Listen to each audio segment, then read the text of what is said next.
Silence terrifies people more than confrontation, because when you stay silent, you deny them validation, you deny them control, you deny them emotional access. Most people think power is loud, that it lives in sharp words, fast responses, clever explanations. It doesn't. The fastest way to lose ground in any social situation is to rush to fill the silence, to explain, to defend, to react. Because the moment you speak emotionally, you reveal your position. And now, you're readable. Silence does the opposite. It leaves nothing to grab onto, no angle to push, no emotion to manipulate. That's why people get uncomfortable when you don't respond. They start talking more, pushing harder, exposing intention. Silence forces the other person to sit with themselves, and most people can't handle that. They don't fear your words, they fear what your silence might mean. You're questioned, not openly, not honestly, but just enough to put you on the spot. A comment that sounds innocent, but isn't. A joke with an edge. A subtle challenge in front of others. You feel it immediately. Your chest tightens, your mind starts racing. You look for the right words. Fast. Because everyone is watching. If you don't respond, it feels dangerous, like silence equals guilt, like silence equals weakness. So you do what most people do. You explain, you clarify, you justify your intention. And the moment you do, something shifts. The room doesn't relax, it leans in. Because now you're not equal anymore. You're reacting, you're no longer choosing the frame, you're responding inside theirs. The other person doesn't need to attack you directly. They already have what they wanted. Your attention, your energy, your emotional investment. And the more you talk, the worse it feels. You start correcting details that don't matter. Adding context no one asked for. Defending a version of yourself that was never actually threatened. Meanwhile, the person who provoked you stays relaxed, silent, watching. They let you do the work for them. This happens at work, in relationships, in social groups. Someone questions your decision, your tone, your absence, your confidence, not because they need clarity, but because they want movement. They want a reaction they can measure. An emotion they can pull, and if you give it to them, you lose something subtle but real. Status.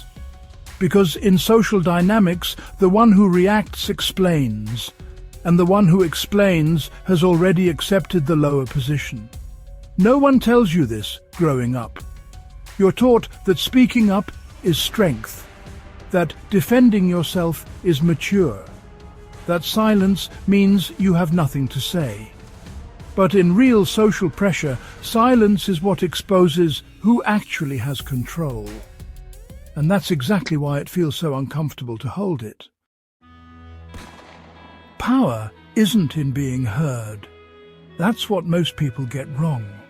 They believe respect comes from making their point clear, from correcting misunderstandings, from making sure everyone knows where they stand. But clarity doesn't create power. Control does. And control starts with your reaction. Stoicism doesn't treat silence as avoidance. It treats silence as command over impulse. When you feel the urge to respond immediately, that urge isn't strength, it's pressure. Pressure to protect your image, pressure to be seen as competent, pressure to regain comfort. Stoics recognize this moment as a test, not a test of intelligence, a test of discipline. Because the person who can delay response already controls the tempo. They decide when the exchange continues, or if it continues at all. Silence interrupts expectation. Most social interactions run on prediction. Someone says something, you respond. When that pattern breaks, power shifts.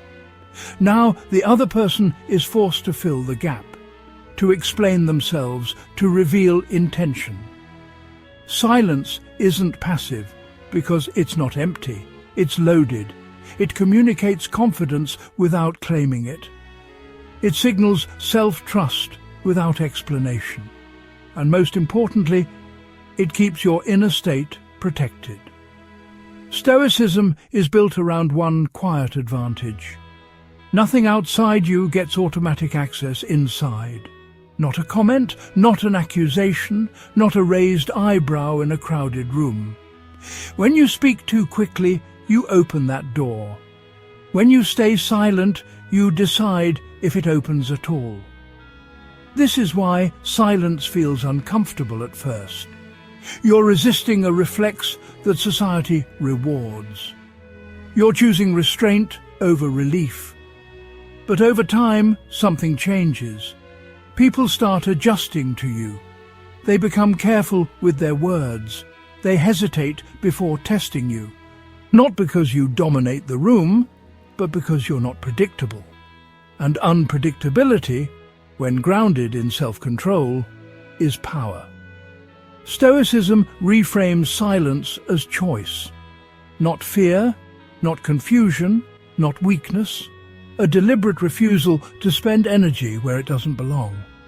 Because when you don't rush to be heard, you force others to listen. Never give emotional access to someone who hasn't earned it. That's the rule. Most people don't realize they're giving access away constantly. Through tone, through explanation, through visible irritation. Every reaction is an open door. When someone provokes you and you respond emotionally, they learn something valuable. What bothers you, where your pride lives, how to move you. And once they have that, they don't need to guess anymore. Stoicism treats emotional access like territory. You don't hand it over because someone knocks loudly. You decide who enters and when. Silence is the gate. When you don't react, the other person is left standing outside. No feedback, no confirmation, no signal they've reached anything real. And that's when positions become clear, because people who rely on control can't stand not having it.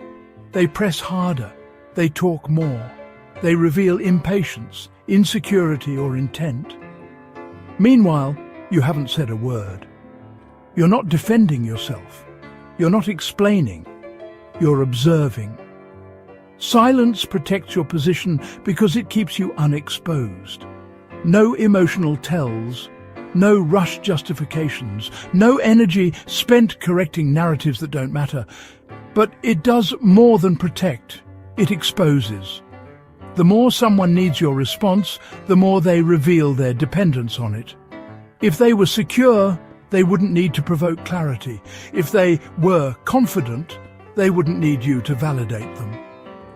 Silence flips the dynamic. Now they're the one working, filling gaps, managing discomfort, and you're the constant. Stoics don't use silence to win arguments. They use it to avoid unnecessary ones. Because the real loss isn't being misunderstood. The real loss is letting someone pull you out of your center. Silence denies them that leverage. It doesn't escalate. It doesn't retreat. It holds. And in social power, the one who can hold position without explanation is the one others have to adjust to.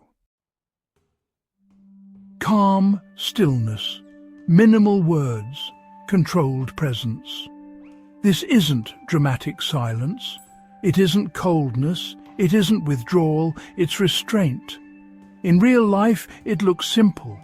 Someone questions you in a meeting.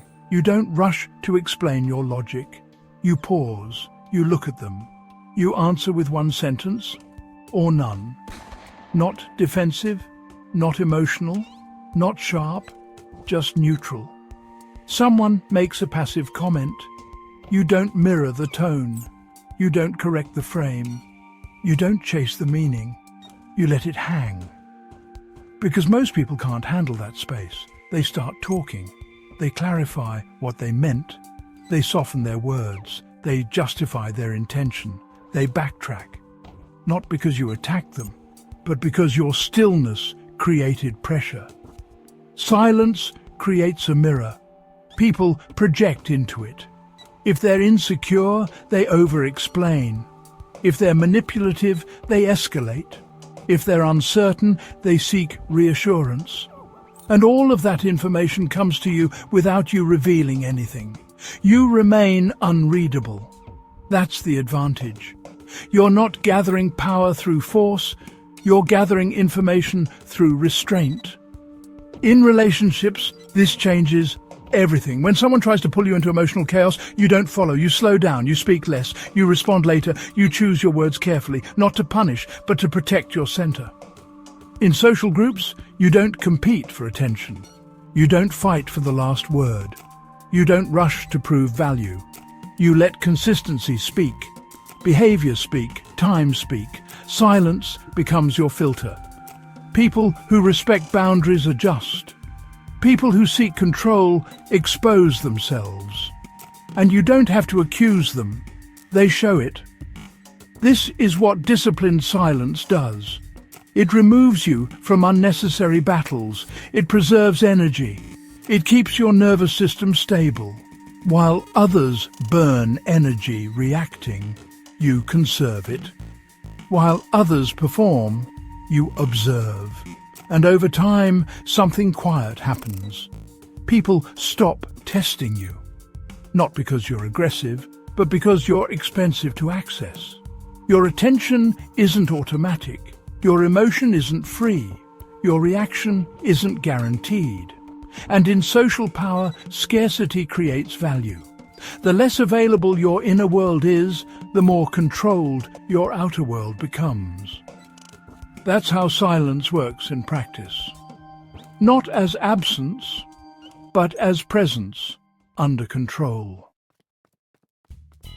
Those who control their tongue control the room, not by dominating it, not by speaking the most, but by refusing to give themselves away.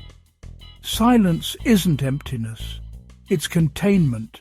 It keeps your position intact while others expose theirs.